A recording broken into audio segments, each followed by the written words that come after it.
Bonjour à toutes et à tous. Dans cette vidéo, je vais vous apprendre à différencier le petit collier argenté et le grand collier argenté.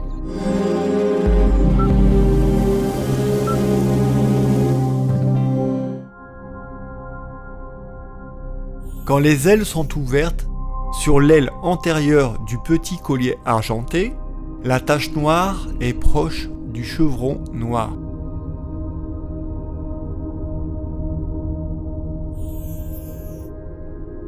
Chez le grand collier argenté, la tache noire est à mi-distance du chevron noir. Maintenant, on va identifier ces papillons quand leurs ailes sont fermées. Chez le petit collier argenté, les taches argentées blanchâtres sont plus nettes, bien définies. Chez le grand collier argenté, les taches sont plus diffuses et accompagnées de zones brun-roux, mais une tache argentée blanchâtre est plus nette, bien définie.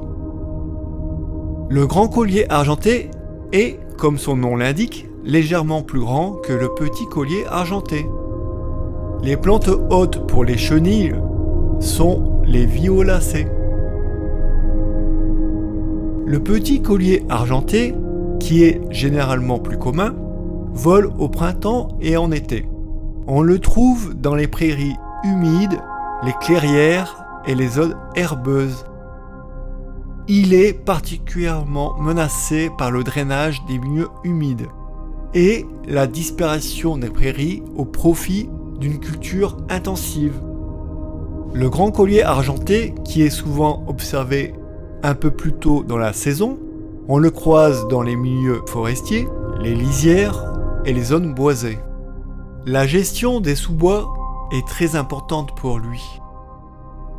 Voilà, maintenant, vous saurez les reconnaître lors de vos prochaines balades. Et si vous aimez ce genre de contenu, pensez à vous abonner et à laisser un like pour soutenir la chaîne.